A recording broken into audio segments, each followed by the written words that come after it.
Hello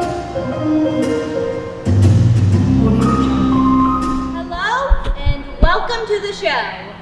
We have all worked very hard and we are so happy that you have come here today to watch us. If you need to use the restroom, please exit quietly throughout the back. I have 3 requests for you. 1, if you have a cell phone on your person, please turn it off now. Ma'am, I'm looking at you. I didn't see you do anything. Come on, get your phone out. Yeah, sir, you too. Number 2, please do not take any pictures during this performance. I got my eye on you over there, okay? And finally, please refrain from standing in the middle aisle at all times. Well, it looks like it's time for me to start interrogating the suspects now. Here we go.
I can't believe J. Leslie Ellington is dead. He was so rich.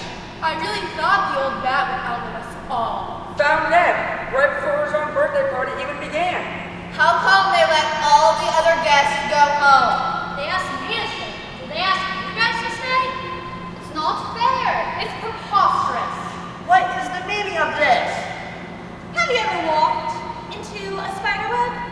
In an old house like this, you can walk straight into a vast, intricate web without even knowing it until it's too late. But what happens when prey turns on the predator? Who is going to get eaten alive? Maybe it's you, because this web is a web of your own secrets and lies. I'm Casey Neptune, and I'm going to untangle this spider web strand by strand, because that's what I do. Sorry, what do you do? She is a spider exterminator. I think. Well, the spider problem around your mansion has been getting pretty bad. But the owner of this place has just died. This is completely inappropriate. It's appropriate if he died from being murdered, because I am an exterminator of crime. Casey Neptune? Private Eye? Wait, did you just say he was murdered? All right. Yes, sorry. Should have led with that. Eccentric billionaire J. Leslie Arlington was found murdered today, just before his 75th birthday was to begin. All of you guests are suspects, and I'm an extremely famous detective.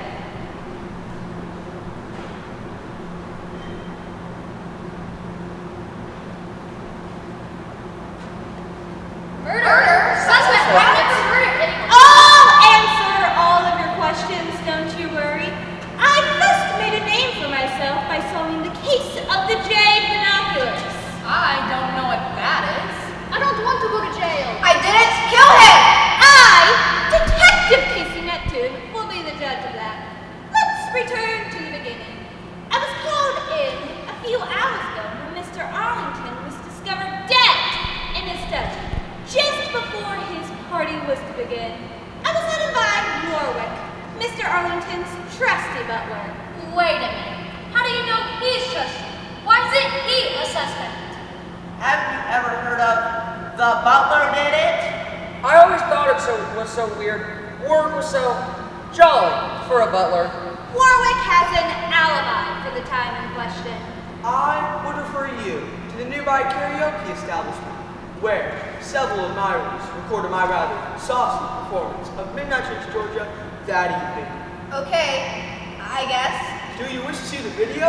We can all watch it together. That won't be necessary, Warwick, thank you. I've backing tracks in the car. I can sing it again now for proof.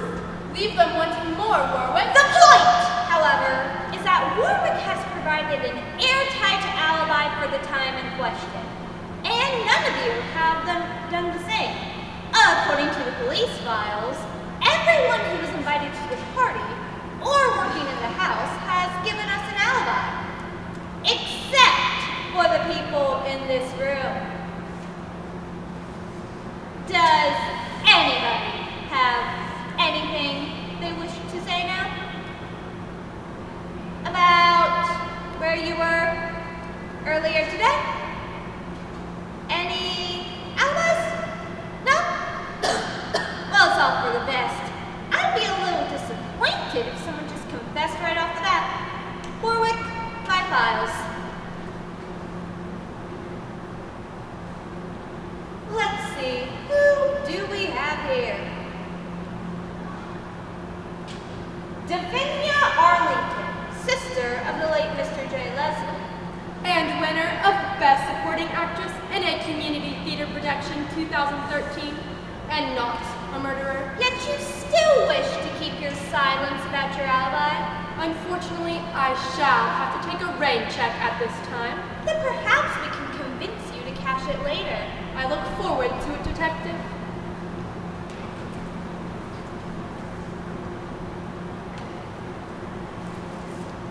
Clyde Bartlett, the elusive groundskeeper. I'm not elusive. I'm a regular groundskeeper. And yet you say it so elusively. No, I did not. I'm extremely kind and humble, and that's definitely my real identity. That's the stuff. Love it. You're my favorite. No, I'm not. I have nothing to say, no secrets, and no alibi. Clyde, you're the best. I can't wait to get to the bottom of your whole deal. But just to be fair, let's keep going.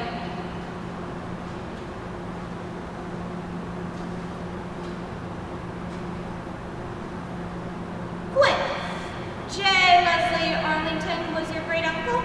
The one time I avoid this entire side of the family, I end up as a suspect for murder. So why get close now? I got greedy. I thought to myself, Quinn, what if you put on a nice outfit, went to your great uncle Arlington's fancy birthday party, and ate little appetizers off the tray around other adults for once? Hubris, detective. My crime was hubris. But what about murder? Will you provide an alibi? I'd really rather not say. Then perhaps you branched out from hubris to something more sinister.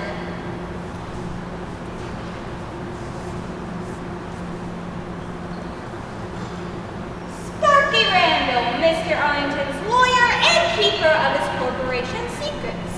I bet there are some fun skeletons hiding inside of that closet that a lawyer might know about. That's nice.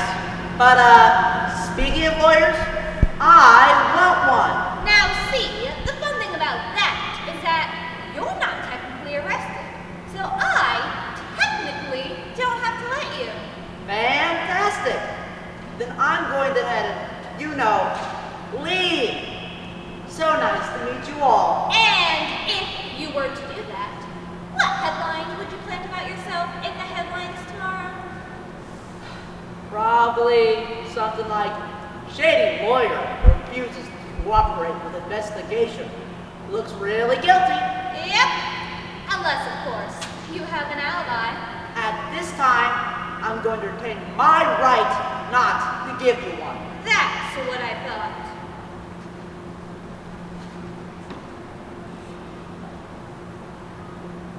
Frank, let's see. You're the head chef at Arlington Mansion? It's pronounced Franck.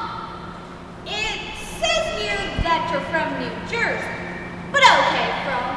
And you were here preparing food for the party all day, were you not? I were not. I mean, I was not.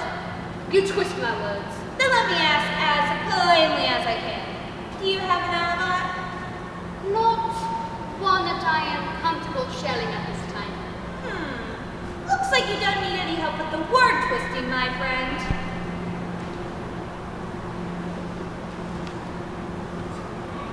Professor Vivian Strick, prominent critic of Mr. Arlington and his popular reality TV series. I never wanted him dead. My whole career is writing about how terrible he is. Now what will I do for material?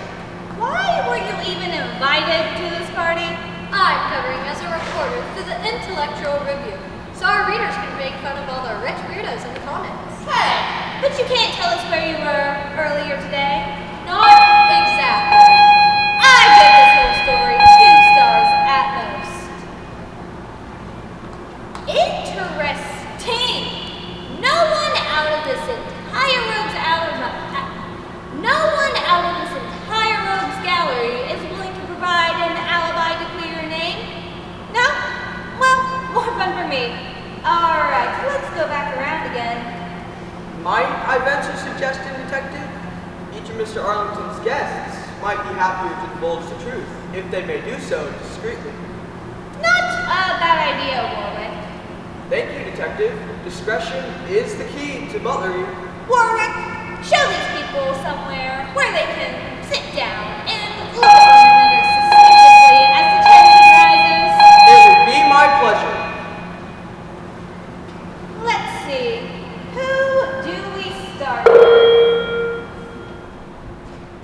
Perhaps we could begin with Davinia. She has been rather hovering around the doorway. I am certainly not hovering. I am simply preparing for my entrance. Well, here's your cue to come sit down.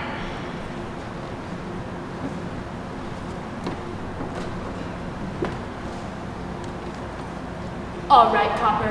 I'm a dame with nothing to lose, and that's exactly what I'm gonna give you. Nothing 6 ways to Sunday. I'm sorry. What? I auditioned for Law and Order once in my youth. It seemed just the sort of thing for the occasion.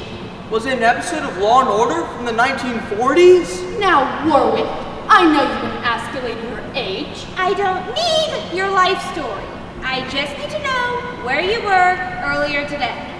I was on stage, Detective. Well, that's a good alibi. What theater? All the world's a stage to me. That's less good. Now, madam, I know from your many riveting tales of community theater that you must have quite a story to tell. Oh, I simply couldn't. Me, a fascinating spinner of stories. Well, when you regaled me with your unauthorized one-woman prequel to Starlight Express, Starlight Local. Now that all started when Sir Lloyd Webber once said to me once on Riviera. precisely that story, I had hardly noticed that 3.5 hours had passed. Oh, shall I do it for Detective Neptune? No! I mean, no. I am, unfortunately, I'm kind of busy solving a murder, so... I was thinking you could tell us the story of your alibi, unless you don't think Detective Neptune and myself would be hanging on every word. I can hold the 2 of you spellbound without as much as breaking a sweat. I would be so grateful if you showed us. All right then, it begins with revenge.